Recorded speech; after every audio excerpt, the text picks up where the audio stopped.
सरकार से सवाल पूछना अगर गुनाह है तो इसके सबसे पहले गुनाहगार हमारे श्री अटल बिहारी वाजपेयी जी हैं। 1962 का भारत और चीन का युद्ध चल रहा था। 1962 के भारत और चीन के चलते हुए युद्ध के बीच में उन्होंने 9 अक्टूबर को 1962 को प्रधानमंत्री श्री जवाहरलाल जी को बोला कि बताइए स्थिति क्या है, स्थिति क्या है, हमारी सीमाओं पे स्थिति क्या है, क्या हम पा रहे हैं, क्या हम खो रहे हैं। इसके लिए संसद सत्र बुलाइए और इसके लिए वो एक दिन के धरने पर भी बैठे थे।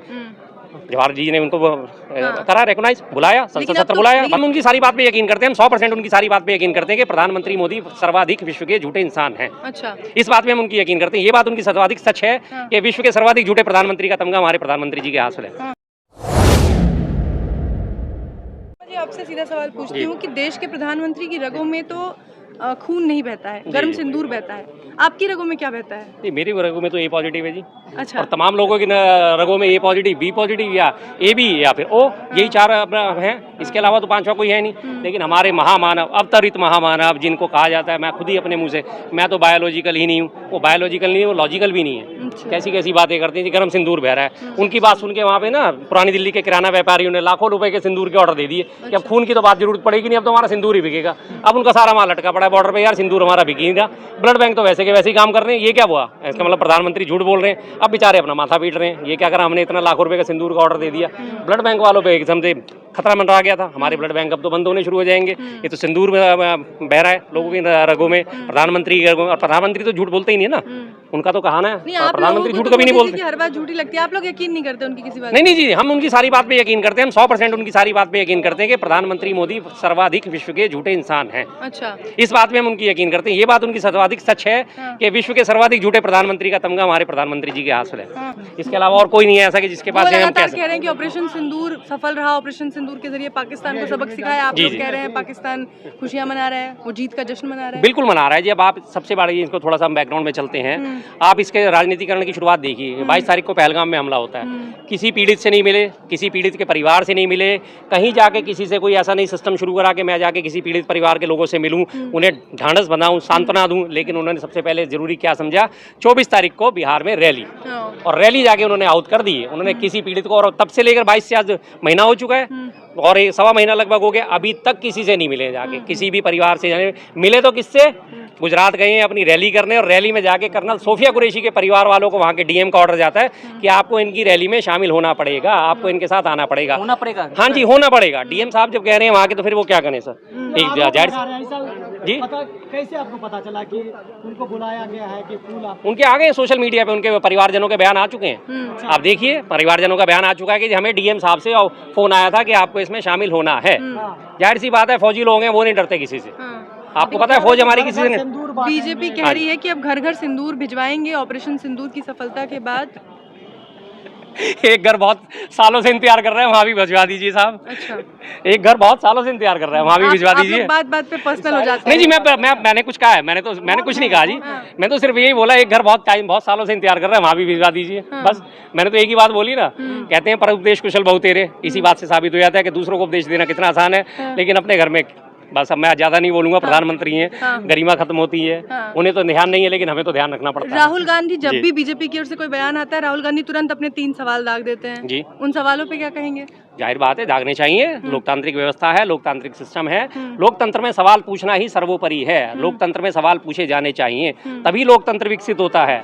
आज से अगर हम ये बात करते हैं, राहुल गांधी जी के ऊपर बार बार सवाल उठाए जा रहे हैं, वो सेना से सवाल क्यों पूछ रहे हैं या सरकार से सवाल? सेना से हालांकि उन्होंने कोई सवाल नहीं पूछा, लेकिन बार बार प्रचारित ये करा जाता है कि सेना से सवाल पूछते हैं। उन्होंने डीजीएमओ की सारी बात मानी है, उन्होंने सवाल पूछा तो सरकार से पूछा, और सरकार से सवाल पूछना अगर गुनाह है तो इसके सबसे पहले गुनाहगार हमारे श्री अटल बिहारी वाजपेयी जी हैं।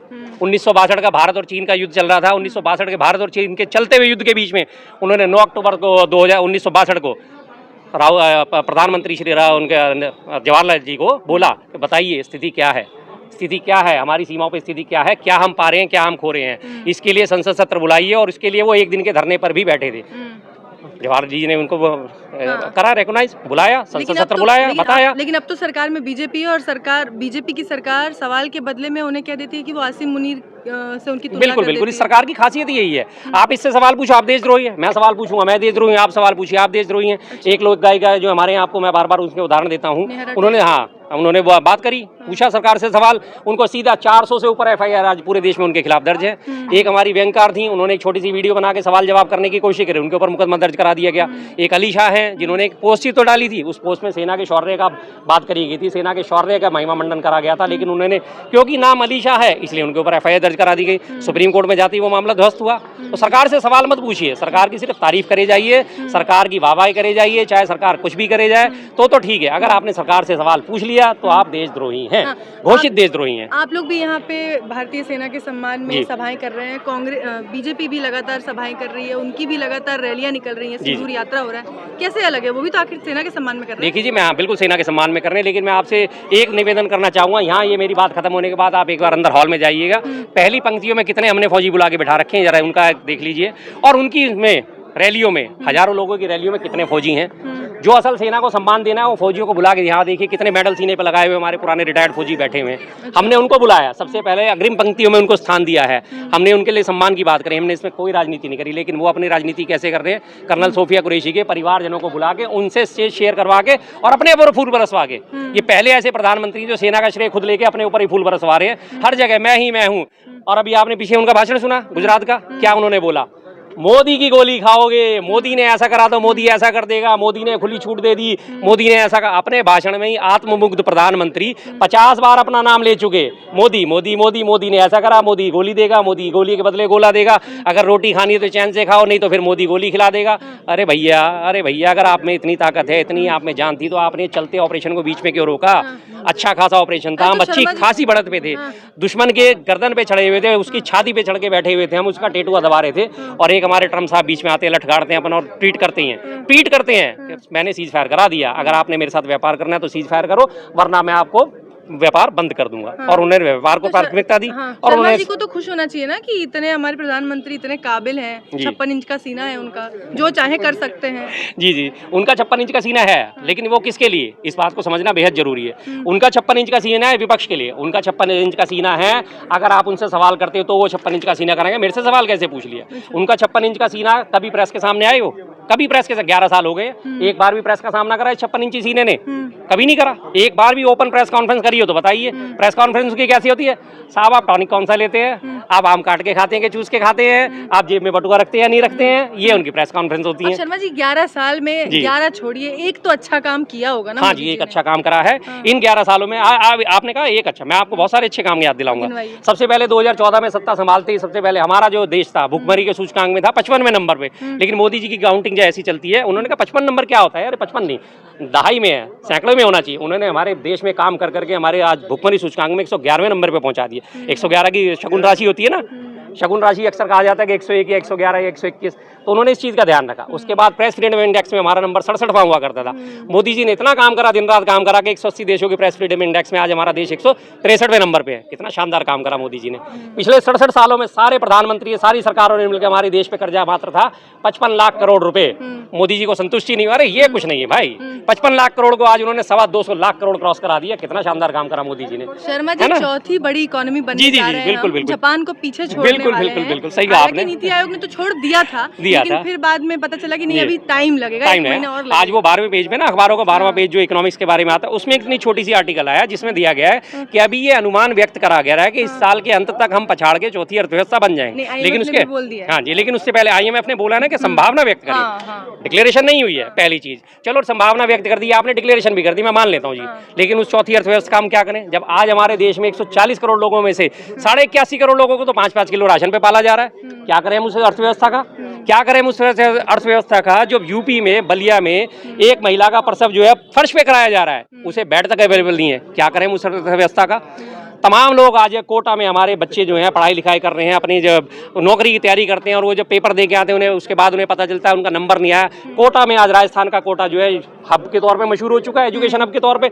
हर रोज वहाँ पे एक या दो व्यक्ति बच्चे जो है आत्महत्या कर रहे हैं। क्या करें उस अर्थव्यवस्था का? 4 ट्रिलियन अर्थव्यवस्था की हमारे लिए फायदा क्या है? एक आम आदमी को क्या फायदा पहुंचे? आज भी प्रत्येक व्यक्ति आय जो है मात्र 2,16,000 रुपए, और उस 2,16,000 में अगर हम अपने GDP का जो कर्जा निकालें तो हमारी प्रति व्यक्ति आय पता है कितनी बैठती है? मात्र 1,60,000 रुपए।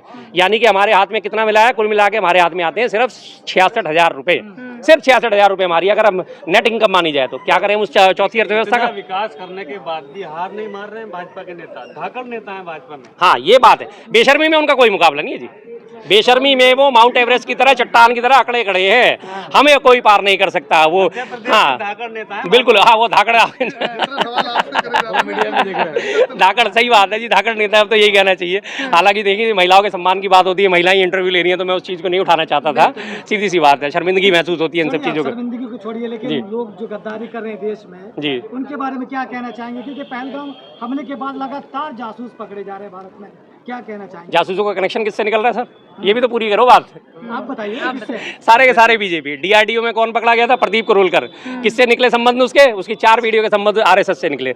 जम्मू में कौन पकड़ा गया? ध्रुव सक्सेना। कौन था? बीजेपी आईटी सेल का पदाधिकारी। उससे पहले जो जम्मू में 2 जासूस और पकड़े गए थे वो कौन थे? बीजेपी मीडिया सेल के प्रभारी। देख लीजिए, आप सब जानते हैं। सब देशभक्त है ना? हाँ, ये सब देशभक्त है, देश की सूचनाएं दूसरे देशों को दे रहे हैं। और सबसे बड़ा देशभक्त तो आज की डेट में हमारे एस जयशंकर साहब, सबसे बड़े सूचना अधिकारी आज की डेट में जयशंकर साहब, जो दुश्मन को पहले ही चेता रहे हैं, भाई ध्यान रखना हम तुम्हारे ऊपर हमला करने आ रहे हैं। और दुश्मन ने आराम से अपने साफ अपना सेफ पैसेज ढूंढा और निकल के चला गया दुश्मन। और फिर कह रहे हैं हम तो कह के मारते हैं, हम तो घुस के मारते हैं। एक तरफ कहते हैं हम छत्रपति शिवाजी महाराज के अनुयायी हैं, हम उनके वंशज हैं, हम उनकी बातें मानते हैं, तो छत्रपति शिवाजी महाराज से गुरिल्ला युद्ध सीख लेते, गुरिल्ला युद्ध सीख लेते। छत्रपति शिवाजी महाराज की युद्ध नीति आज तक के इतिहास में सबसे ज्यादा मानी जाती है। चुपचाप आते थे, घात लगाते थे, दुश्मन पे हमला करते थे, दुश्मन को नेस्ता नाबूद करते थे और चल देते थे। हमेशा युद्ध ऐसे ही लड़े जाते हैं। और वो कह रहे हैं नहीं जी, हम तो पहले से इन्फॉर्मेशन दे देंगे, हमने पहले से इन्फॉर्मेशन दे दी। कितने शानदार हमारे जयशंकर साहब हैं कि मोदी कह के मारता है। हाँ जी, हाँ, कह के मारा, कह के ऐसे मारा। मैं आज तुम्हें अभी कह रहा हूँ 12 घंटे का तुम्हारे पास टाइम है, निकल जाना, निकल सको तो निकल जाना। कितना बढ़िया कह के मारा सर, कितना बढ़िया कह के मारा। क्या बात करते हैं मोदी जी हमारे भाई। आज की डेट में टोटल उसका सारे के सारी सेना के शौर्य का उन्होंने राजनीतिकरण करके छोड़ दिया। सेना की हमारी जो देखिए बहन बेटी के लिए अभी तक क्या उन्होंने मोदी जी के शब्द निकले मुंह से विजय शाह के खिलाफ, मोदी जी के शब्द निकले देवड़ा के खिलाफ? नहीं निकले। लेकिन चेतावनी कुछ नहीं दी है उन्होंने बीजेपी के नेताओं को कि थोड़ा उन्होंने नाम लेके चेतावनी नहीं दी। नाम लेके चेतावनी देने की बात होती है। मिस्टर विजय शाह, आपको ये बातें नहीं बोलनी चाहिए थी, आपको पार्टी से निकाला जाता है। मिस्टर देवड़ा, आपको ये बातें नहीं बोलनी चाहिए थी। सेना के सम्मान को आपने असम्मान करा, आपको बाहर निकाला जाता है पार्टी से। मोदी जी की रैलियों का दौर फिर से लगातार चल रहा है, एक के बाद एक दौरे कर रहे हैं और तमाम रैलियों में, तमाम जनसभाओं में वो सिर्फ ऑपरेशन सिंदूर की बात कर रहे हैं। और साथ ही ये कह रहे हैं अपना जो नारा था पुराना कि देश नहीं झुकने दूंगा, वो फिर से दोहरा रहे हैं। तो कहीं ना कहीं मोदी जी पे जनता फिर से यकीन करेगी ना? बिल्कुल नहीं करेगी, बिल्कुल नहीं यकीन करेगी। जो इतने अपने इवेंट ऑर्गेनाइज कर रहे हैं, कहाँ उन्होंने इवेंट ऑर्गेनाइज करा? घटना हुई है पहलगाम में, जम्मू कश्मीर में इवेंट उनके ऑर्गेनाइज हो रहे हैं, गुजरात में अपने गृह प्रदेश में। अरे भाई, आप वास्तव में 56 इंची, आप वास्तव में जनता की है बात करते हैं, जनता के ध्यान रखते हैं, तो जाइए ना वहाँ जम्मू कश्मीर, जाके पीड़ितों से मिलिए ना। राहुल गांधी जी फौरन पहुंचे वहाँ पे। पुंछ में 2 बच्चे जो मारे गए थे क्लास में, उनके क्लासमेट से सबके मिल के आए हैं, क्योंकि बच्चों के साथ दिक्कत थी, परेशानी थी, तो सबसे मिल के आए। ये मिलना होता है, ये होते हैं असली जननायक, जिसलिए हमें कहा जाता है, हम कहते हैं अपने राहुल गांधी जी को कि जननायक हैं। ये होती है असली बात। भाई जो पीड़ित है उनसे मिलो ना आप, जो पीड़ित नहीं है वहाँ पे आप जाके गुणगान करें, मैं अहम एक औस्मी द्वितीय नास्ती। सेना की वर्दी में प्रधानमंत्री कैसे लगे आपको? क्या कहूँ सर, मेरे ऊपर केस वेस दर्ज हो जाएगा।